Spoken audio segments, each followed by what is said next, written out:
What's going on, fellas? This is Mike D with Black Fathers Now. And yo, we got a dope conversation today with an even more dope individual with an interesting story that's definitely going to spark you to start living your best life.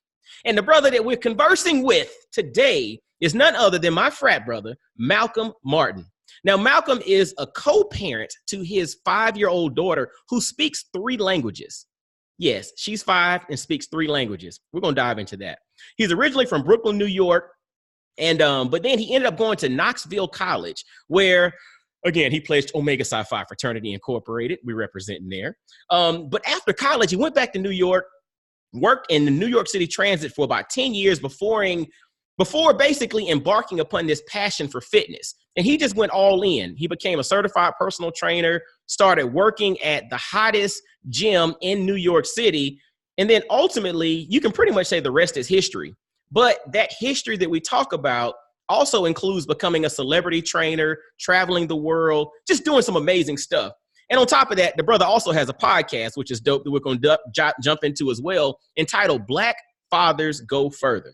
So without further ado, let's welcome my man, my frat brother, Malcolm Martin, to Black Fathers Now. What's up, brother? What's up, team? How you doing, bro?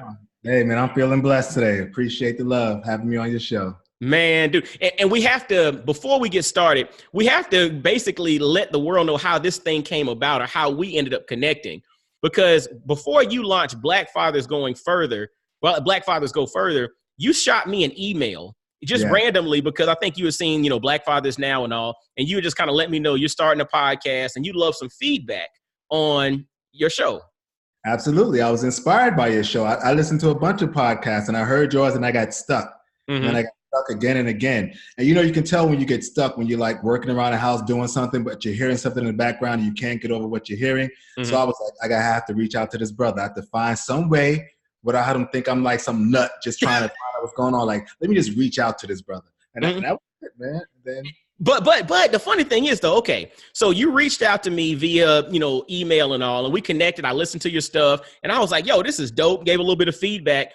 And then when I looked at your stuff on social media, I saw a couple of posts and I saw Omega Psi Phi. I was like, hold up, this guy, he's the bruz.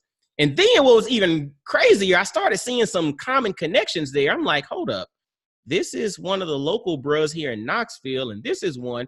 Then I kept going down and I saw something about Knoxville College. I'm like, hold up. So I immediately text one of the bros that lives here in Knoxville. And I'm like, do you know a guy by the name of Malcolm Martin? And one of the guys, Fred Washington, actually said, that's my LB. I was like, are you serious? So you are listening to this podcast on the other side of the country, inspired by it. You reached out, we connected, we're frat brothers. More importantly, we're connected because you actually went to college here in Knoxville. Absolutely. Wow. Small world, man. They say that and it's the truth, right? It's real. I 100% agree with it. Oh, bro, I literally had no idea where you were exactly. I couldn't quite figure it out. Mm-hmm. But that's bad. I just wanted you to reach out and let you know what I was about to embark on. I was hoping for some, feedback and stuff. That was it. Mm. The rest just fell into place. Dude, again, it's a small world. So fellas, when you get that thing inside of you that sparks you to go and do something, to go reach out to somebody, do it. You never know that there's some connections there that have been building for years and you didn't even realize it. Amen. Take action. So before we get started, I always like to allow the brothers or encourage the brothers to give shout outs. We're nothing without our village, without our support system. So before we get started, before we dive into who you are, your journey and all of that good stuff, I'd like for you to take the floor or take the time to really give a shout out to those that helped Malcolm Martin be the brother that he is today. Oh, absolutely. Well, let's start with mother and father, of course, who have passed on but have left their legacy and imprint on my life, most definitely.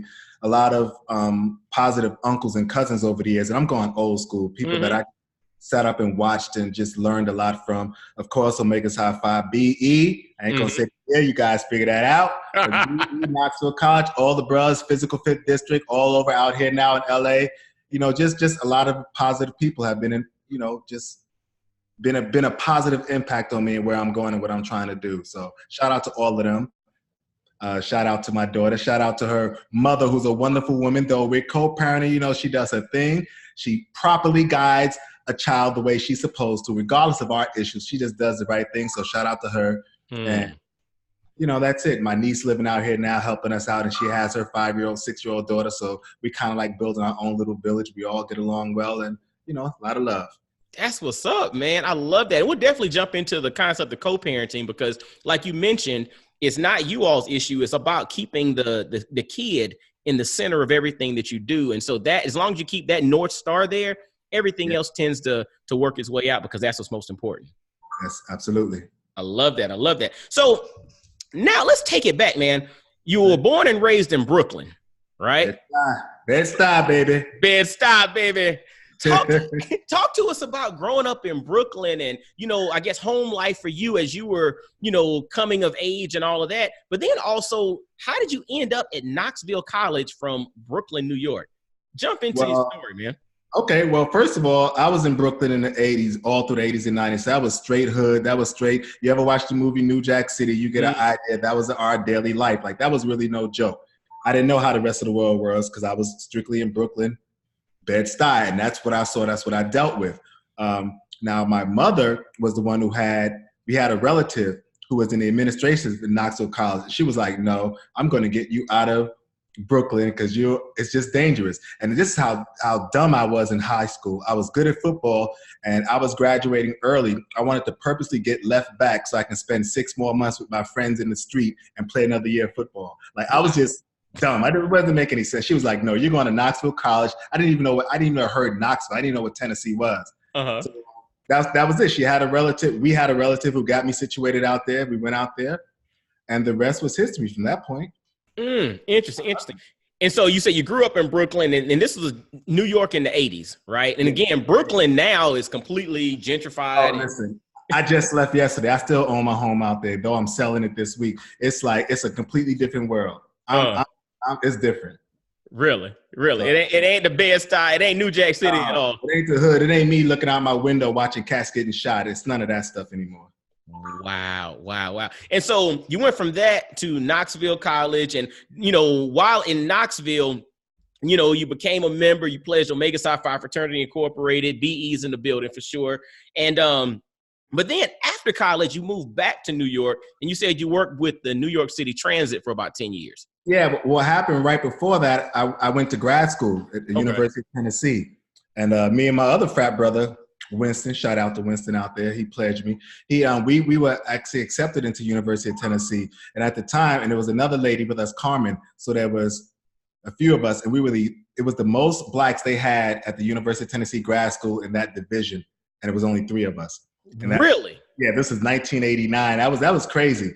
And it was 3 of us. So what happened in that year, that's when I started to experience, racism. It's like I wasn't getting that type of attention I needed to further my studies. Like they didn't care. They could care less about what we were doing, what we were trying to learn. Wouldn't help us. We were basically on our own. So I became kind of fried and brain dead and reached out to people in New York where I used to intern, which is one of the best things a young kid could do is start out, intern, volunteer. I did all that. And I kept those connections. And when I was up against the wall and needed help to further my career, they brought me in, not as an intern, they brought me in as a manager of the New York City Transit Museum. So that's interesting. Yeah. And so you said, you came from Brooklyn. And again, this is old school Brooklyn where it was all us. But then you went to Knoxville College, which is an HBCU. So therefore, you always kind of had this environment in which you were not the minority. You always basically in an environment in which you were basically, when you looked around, you saw yourself in a lot of the people, correct? Exactly. Until you got to UT, in which it was a total paradigm shift. And there, it was a scenario in which at least it seemed like you really weren't prepared for based on the fact of being from the environment you came from. Absolutely. I didn't expect it. I didn't expect it. And I didn't realize, this is all hindsight. I didn't realize it was happening until way down the road, 10, 20 years down the road. Now I realized why I wasn't getting mentally stimulated in grad school, what the problem was, why I was being held back. I did all the work, got the good grades. They just weren't helping me. They just had no desire to help, not just myself, but the other 2 blacks in that program. It's interesting. I mean, as you talk about that, and, we're at a time in history in which, the relevancy of HBCUs comes into question on a regular basis, and one of the things that you mentioned there, just that notion of community, that notion of that nurturing environment that you cannot feel like the other, or you can feel like you're not an anomaly, in which you see yourself represented across all spectrums, it shows the true validation of why HBCUs still have, relevancy even to this day, because those kids who don't have that particular environment, and maybe they come from a neighborhood in which they're used to having folks to kind of look like them and have a nurturing scenario. When they go to college, if you don't have that, and it's kind of a survival of the fittest, and you forget at 18 to 21 or 22, your prefrontal cortex is not fully developed. So you're not ultimately all the way there yet. You still need nurturing. But, it shows that. I mean, your story to me kind of highlights the value prop that HBCUs would still bring to this day for some of us that need that nurturing environment, even into early adulthood. Yeah, absolutely. Well said, man. And so you go ahead. Were you gonna say something? Yeah, I want to say that I'm about to play myself, so work with me because my computer's about to die. Okay. And I need to go plug it in real quick. Are you good? You good? Look, on. dude, check this out. This is Black Fathers Now. We got fatherhood stuff. We got kids coming in interviews. It's all good. Go plug your stuff up. Let me go get my cord. You good, brother? See, look, this is all good. This is real life. This is real life. I mean, sometimes the computer dies. What you got to do? You got to plug it up. It is what it is. And so, but again, to me, I think scenarios like that are important because sometimes we try to have things so, perfect and so set up, but we don't realize that life is not perfect and set up. Sometimes you forget your cord, you got to plug it in. Go make it happen. You got juice. We ready to ride. We ready to ride. And so you went from Knoxville College, and then you went to UT for a year. And after that year, you went back to New York, kind of, utilizing some contacts that you had. And you started working with the transit. You said the New York Museum. The Transit Museum. Yeah, it's New York City Transit Authority, but I was in the museum division. So I actually ran a museum. Really? Yeah. Interesting. So you did that for about 10 years? 10 years. Really? And I also saw in your bio from there, you got sparked with this passion for fitness. And then you jumped from that into fitness. My question is, what was that spark? What was that thing that allowed you to just kind of go ham in the realm of fitness?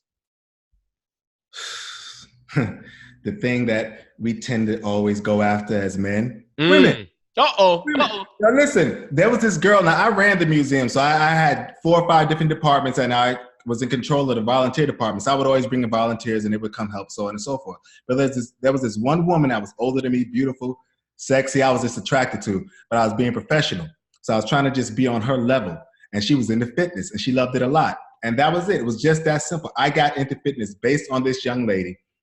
She was older than me, so she got it and I didn't. So I followed her as like a dog, as we do. Mm-hmm. And, we ended up dating, of course. She left, but the fitness stayed. And so that passion stayed with me. And then on my own, I got injured exercising. I think I was doing squats or something, and I tore my rotator cuff. I don't know how it happened, but I tore a rotator cuff, and they did surgery, and I had therapy. And while I was watching a guy doing therapy with me for a month, and this is another black and white thing, unfortunately, because I was way out in this section. And the guys, again, they didn't care about me. And they was watching me do these exercises for my shoulder. And I knew enough to know this wasn't even the area that was hurting. And they didn't care. I was like, okay, I'm going to learn this to the fullest, get certified, and take care of myself and others along the way. So I didn't just go into basic training, like personal training. I learned anatomy, kinesiology, everything, biology, just everything grouped up so I can take it to another level. So someone coming to my situation like I did when I got hurt and had bad therapy, I might be able to help them.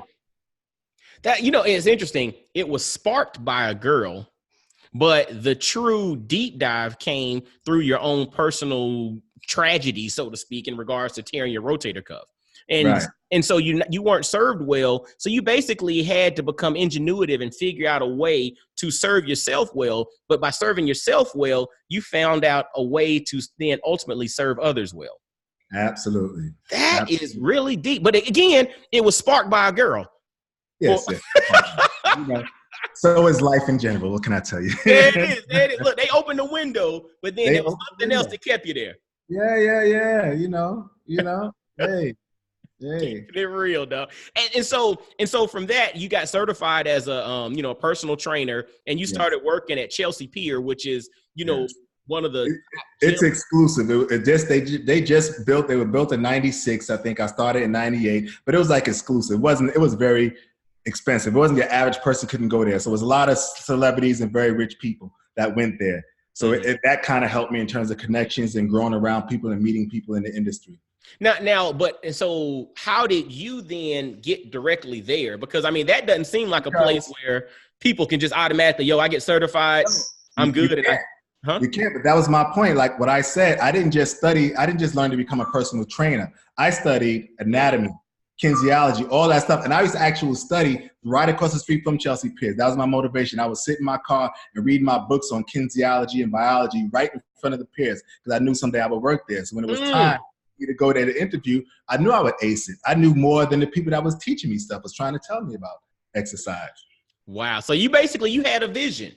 Oh, it was no question. When you have a passion, I tell people, man, let your passion fuel you. And I had it, and I followed it everywhere it told me to go. That's amazing. That's amazing. So you had the visions of being at Chelsea Pier. That spot is where you wanted to train. Absolutely. Now I got a question. I know you're considered the celebrity trainer now. Was your goal initially to become a celebrity trainer? Like you wanted to be connected to that, or what was the? No, my goal was, I was still at the museum. So my goal was I'm going to do my 10 years at the museum, get vested so I'll have a pension. So I made a 14-month plan. So at that 10-year mark, I would leave and do full-time personal training. I was doing part-time at Chelsea Piers, and I was doing it so well that I was making almost the same amount of money part-time that I was making at the museum. And at the time, I was making good money. So I said, it's time to leave in 14 months. And I had a long plan. And I said, in that plan, I just don't want to be a trainer. I want to do something like AIDS was really big then. I wanted to really help people exercise with AIDS. That was I wanted to move to Miami and work with the AIDS community because it was very big out there. So that was the initial goal. That was the initial goal. Huh. Was that something, were you able to execute on that, or was there a pivot somewhere that kind of got you on the path that you're currently on now? Oh, well, there was definitely a pivot because at one point I even was going to buy property in Miami around that time. I got my real estate license so I could learn about property, and I was trying to, and I almost bought a condo on 3rd and Washington. People that know Miami, it's called the, I forgot the name of it. Anyway, I backed out at the 11th hour. But it was all in effect. But what happened, I started realizing I can help so many other people as well, because half the people where I was in Chelsea Pier, that was a large gay community. So they all had AIDS. They all had those kind of problems. So I was able to help them there. I started dealing with a lot of pregnant women. So I started learning about training people in trimesters with a lot of women didn't know that. They didn't know what things to do while they're pregnant. I was able to break it down through each trimester for them. So I just developed a love for everything. And then I just started meeting celebrities and people. And then, and that's how the whole John Legend thing came in, because at the Piers I'm around Jay-Z. I mean, we have a whole boxing club, and it was, and Keith Doceris is like, he was the trainer of all the celebrities in terms of boxing. Jay-Z, Dame Dash, Q-Tip, Maxwell, everybody. So we all had this little boxing club. Heavy D became my best friend. We all had this little boxing club at Chelsea Pier. It was like 8 of us, and we would all sit there and we would do our little boxing. And I was the only one of the few trainers they would let around all the celebrities because people just messed with me. So then I started to like that lifestyle. People knew me for that. And then a couple of years later, a guy came up to me, and my brother's friend, and he said, yo, I want you to train this guy. He's up and coming. His name is John Legend. And I was like, I said, I heard of him. That Ordinary People just came out. Literally just came out. I said, I heard of him. I'll work with him. And that was it. He brought John to the gym one day, and that was it. First, I looked at him. I said, I don't want to train this dude. I didn't feel like it. I said, I don't want to train this dude. But within 20 minutes, I was like, yo, this dude is cool as hell. And that was it. Then it took off from there. Wow. And so you literally were in the right place at the right time. But yes. I don't want people to omit the fact or miss the fact that you also made plans. You were very calculated in how you operated. So you mentioned that, you waited for 10 years until you were vested with the Transit Museum before you then planned to then make a 14-month plan to exit. Little things like people don't think about that, in the sense that a lot of times when folks see someone who has achieved some level of success, They think there's some overnight success, or somebody just happened to see me, doing push-ups on the corner and they wanted to hire me. It wasn't some random serendipity. You got the skill, you have the talent, but you also had the vision. You put a plan together and you executed on that plan. And I don't want the brothers to miss out on that as well. Yes, right place at the right time. But, what is opportunity? I mean, you have to be at the right place at the right time, but you got to be prepared for it.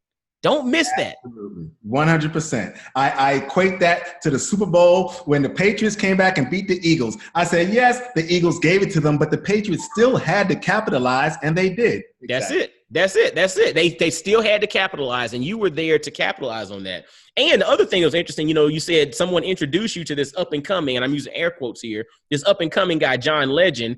You didn't even want to train him at first. Initially, you're like, because he's like this little chubby dude, and he sort of walked up all crazy out of the cab. And I'm in my boxing. I'm used to like we all fit, ready to rock. And I was like, I got to start this dude from scratch.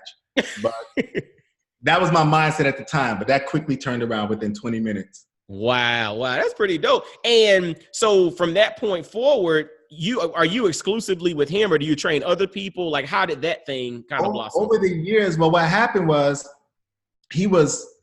I had him for 2 weeks at the Piers, and he was going out on tour with Kanye, Alicia Keys, and Usher on, I think, Usher's tour. I guess, I don't know, it's a Confessions tour, whatever. This is 2005.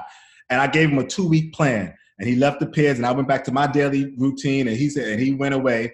And then I saw him in LA that summer, and his bodyguard came up to me and said, "Have you seen John?" I said, "No." So he looks great. And I saw him, he lost all this weight. And he came up to me and said, "Are you ready to go on a road with me and train me?" I said, yeah, for this summer. It was 2005. I said, sure, for this summer. That was 2005, and here it is 15 years later. But along the way, I had other celebrities. Like I trained India Arie. I trained Sam Smith. I trained Q-Tip this is before John. I mean, so there were other people. I trained Josh Stone. I trained, what's my girl's name? Why am I forgetting her? Cosette Michelle. Uh-huh. I trained people along the way when I had time or when he escaped, and I was able to work it all in. But I've been pretty much with him for the past 15 years. Wow. That's amazing. And it's, again, it's the notion of you were sparked, or you had this inspiration, but then once you had the inspiration and you made it personal, meaning when you had the injury, that caused you to say, I'm going to think about this thing differently. But it's not just about scratching the surface. It's going very deep. And the way that you talk, I understand that you are a very methodical thinker, in a sense that you're a guy who plans things out, you calculate, but then the thing that's different about you versus some others, you execute on the thing that you calculate. So you execute on your plan, which is really, really awesome. Fellas, pay attention to that. Plans are important. Inspiration's important, but you got to execute. And that's what my man Malcolm Martin is showing us. Execution is the key. There's no question. Let me give you a quick example, because when I started with John, I was still getting paid like a regular trainer, hour, just not salary, just for that session. I would get paid, even on the road, I would get paid for that session. That didn't last long with me, because I was like, listen, one day I pulled him to the side and I said, listen, I have a lot of clients at home. If I'm going to do this with you and neglect them, I need to be getting paid, as if I still have them. So he said, okay, so we need to find a way to put you on salary. And that's one of the reasons I'm able to still be around, because I couldn't afford to just work with him for an hour and get paid for an hour. I needed to be on salary. So and that showed me commitment from him. And I showed commitment. And that was the bonding of us right there. And we just took care of each other from there on out. Wow, that's amazing. And so I guess now, fast forward, so you travel the world, you do your thing, you're a celebrity trainer, but you're also now the father of a 5-year-old little girl who speaks 3 languages. Yes. Talk to us about your journey, your story, traveling the world and being connected to all these celebrities and rolling in all these different circles, but then tie it back to how all of this impacts you as the father to that 5-year-old little girl.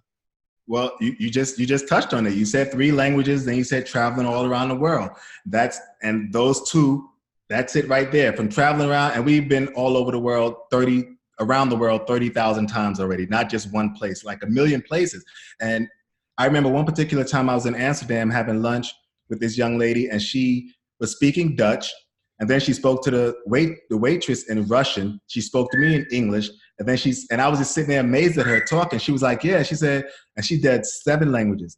And she said, that's nothing for us. That's normal. She said, and that's the rap that Americans get. Like, we talk about y'all, about being a certain way, but y'all only speak one language. That's it. She was like, yeah, English is universal, but you need other languages. Like, we grow up speaking 7 languages. We can flip. She said, look around, look how diverse this place is. You need to have that. And I remember that conversation. That was 2006 at some cafe in Amsterdam. And I was like, you know what?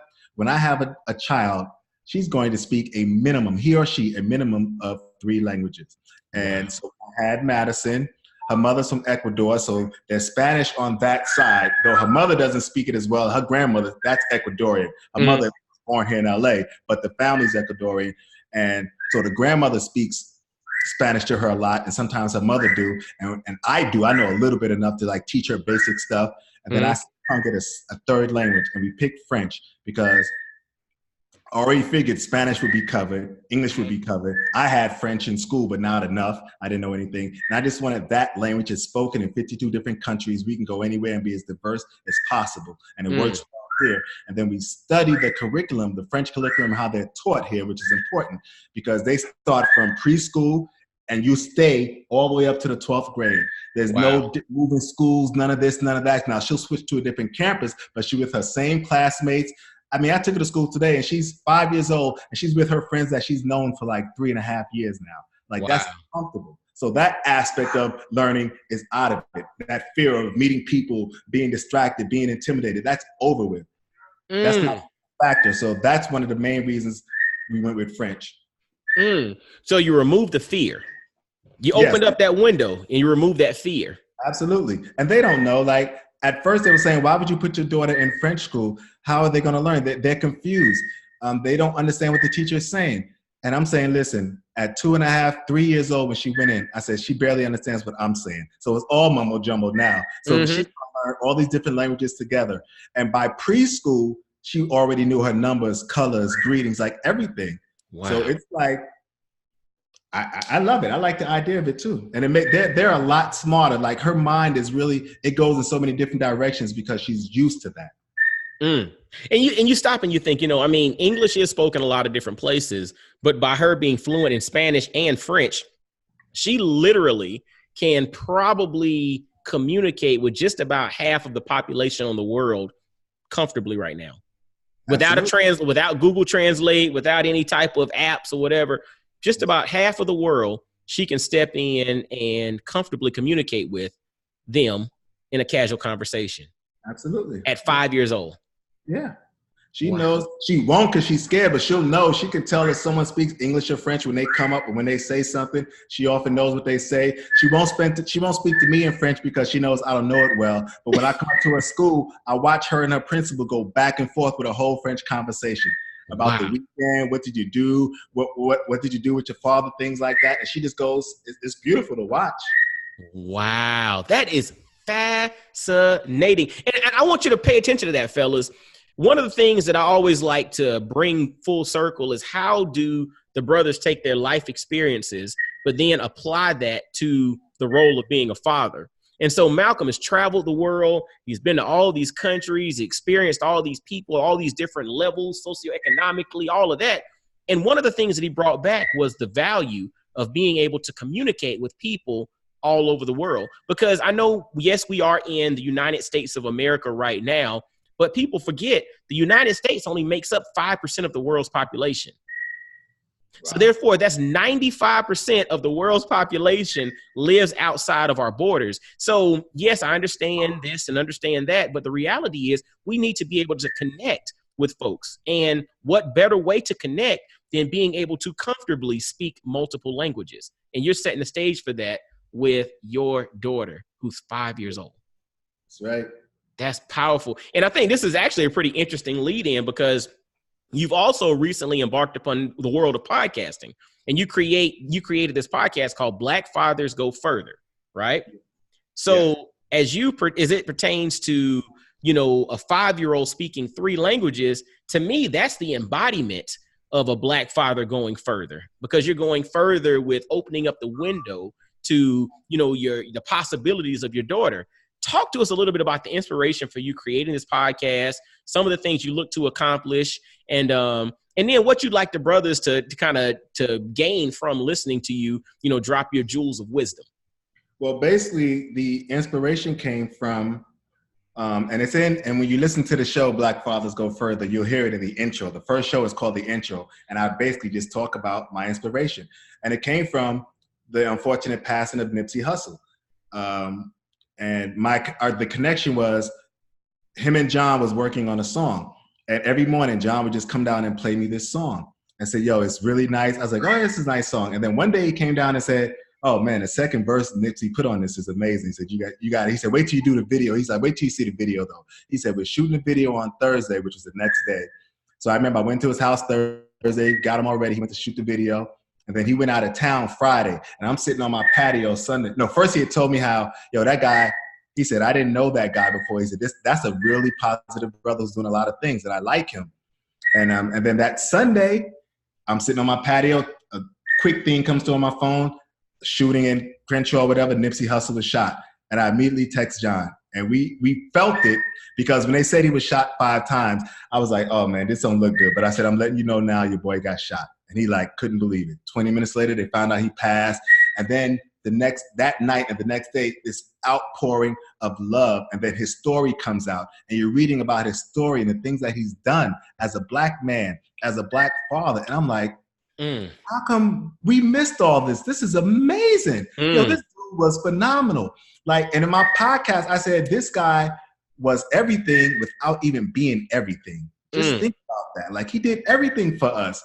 And that just inspired me. I said, this is the direction I want to go in. But then I was confused. And that's when I heard all these other podcasts and found yours and became super inspired as I'm going this way. I don't have to go that way, but that's the kind of direction, that's the kind of leadership I need. And that's how I started reaching out to you. That's amazing, man. I appreciate you, man. Again, it's a small world, and my whole and I'm gonna drop this out here for the brothers listening.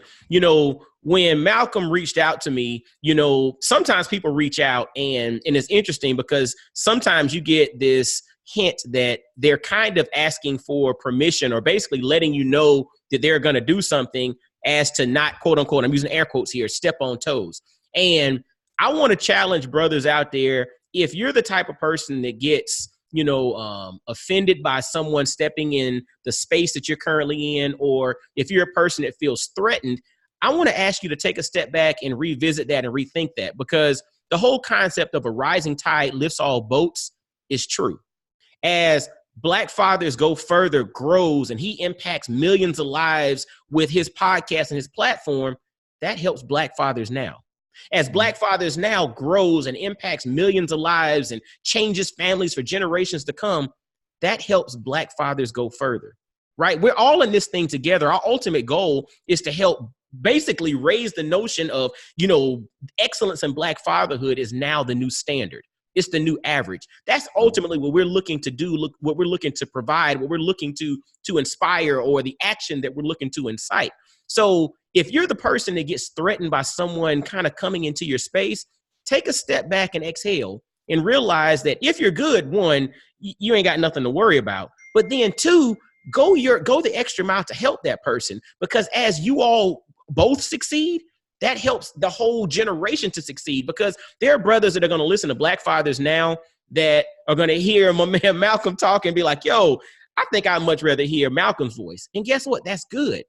On the flip side, there might be a few that listen to Black Fathers Go Further and they're like, I'd rather hear this guy Mike Dorsey. And guess what? That's okay. We all have a different voice for a reason, because everybody is not the same. We're not this monolithic group that everybody listens to the same message. So therefore, we got to have different messages, different voices, different perspectives coming out there, because all of us bring value and all of us have the capacity to impact someone. So I say thank you for reaching out to me, and, I appreciate you, and dude, anything that we can do to help push Black Fathers Go Further to doggone blow the roof off this thing, that's what we're here to do. Because, dude, we're all in this thing together. A rising tide lifts all boats. That's right. That's right. Well said. I appreciate it. And so for the brothers that want to check out Black Fathers Go Further and connect with you, man, what's the best way to do so? Well, subscribe to the podcast on iTunes, iHeart, Stitcher, Spotify, Google Play. You know the deal. Email me at blackfathersgofurther@gmail.com. Okay. That's Gotcha. also my Instagram, Black Fathers Go Further, or you can find me at Marty Nice 4. Those are my tags for Instagram. And that's it, man. You know, I'm on episode.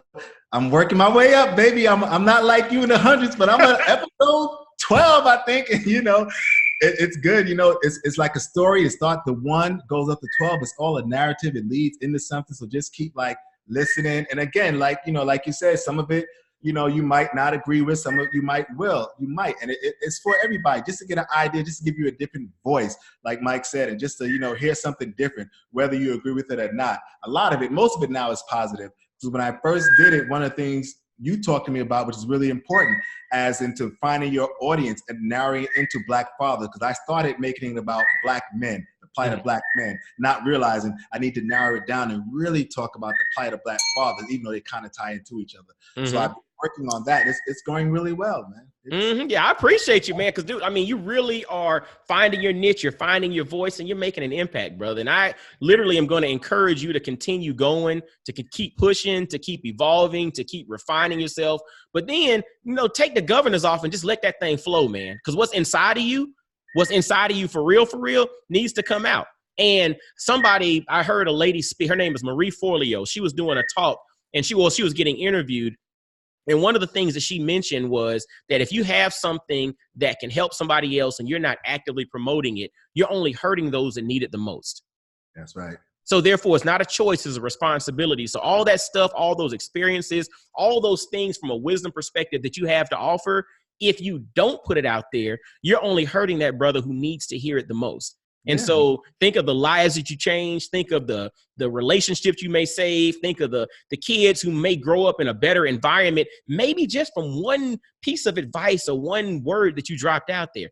All of that stuff is legit and real. And those are impacts that you might not ever hear about on a personal level, but just know that impact is happening. Oh, yeah. That you're right about that, because the messages I've been getting, the feedback is blowing my mind. And these are people I don't even know. They're just finding me and telling me about how my show was right on point, and the message was loud and clear, and it really affected them personally. Like women say the same thing. Women love my last show because it was called Back to School. And they just related to that so much, because the relief of sending your child back to school. But my message is more about not so much them going back to school. It was about the knowledge that we applied, that we gave to them during the summer to prepare them for the next year coming up. So they really appreciated that part of it. So, yeah. Now, fellas and ladies, listen, y'all got to make sure to check out my man, Malcolm Martin. His podcast is Black Fathers Go Further. Black Fathers Go Further. So all your podcast listening apps, Stitcher, Google Play, iHeartRadio, Apple Podcasts, anywhere, make sure to subscribe, but then also make sure to reach out to him. Black Fathers Go Further on Instagram, Facebook. Connect with him and make sure you let him know that you heard about him on Black Fathers Now. Again, this is my frat brother. So all the bros out there listening, yeah, he the bros too. Y'all can get at him, holler at him, let him know, Rue. Let him know that you heard about him, but then also let him know that this was dope, man. You heard two bros talking about life, talking about fatherhood, but we're also approaching life from the perspective of putting our best foot forward with the hope of raising the narrative or raising the perspective of Black fatherhood. So y'all definitely reach out to my man, Malcolm Martin, Marty Nice, as you might find him as well on Instagram. Marty Nice 4. Marty Nice 4. So again, Black Fathers. My line number. No, he's a faux dog. Okay, I'm a deuce. Deuces are in the building. Deuces wild, baby. But definitely reach out to him and let him know that you heard about him on blackfathersnow.com. And again, support this brother. Connect with him, reach out to him. I guess if you need some training tips, I mean, brother probably got them too. You just got a life. I got that on lock. You got look at, but you probably got to pay for that one though. That one might not come. Well, listen, that's my livelihood, but we can talk about that. I mean, there are ways around that. We can talk about that. There it is. I'm at the age now, man. This ain't no joke. It ain't about making a buck. If you're at my age and around there, we need to really take care of each other. I'm not just going to tell you, I'm not the trainer that just tells you generic stuff to do. Like, I really break it down. Like, I ask you tough questions so I can give you back tougher answers. Say that again. I ask you tough questions so I can give you back tougher answers. You know what? Ain't no better way to end than that. I'm going to ask you tough questions so I can give you back tougher answers. Because guess what? The tougher answers are what's going to get you to where you're trying to go. That's right. Dig that. Well, fellas, thank you so much for listening to this episode of Black Fathers Now. Again, thank my man Malcolm Martin, my frat brother. Make sure to follow him, Black Fathers Go Further, on Instagram. Follow him, Marty Nice 4 on Instagram, but also subscribe to his podcast anywhere you listen to podcasts, iTunes, Google Play, Stitcher, iHeartRadio, anywhere you listen to podcasts, subscribe. Let him know that you heard about him on Black Fathers Now. And as always, make sure to subscribe to Black Fathers Now. Visit blackfathersnow.com. Follow Black Fathers Now on all the social media outlets. And make sure to leave some ratings, comments, and share. This is going to help somebody. And, until next time, fellas, y'all be blessed, well, and wise. And we'll holler at you. Peace.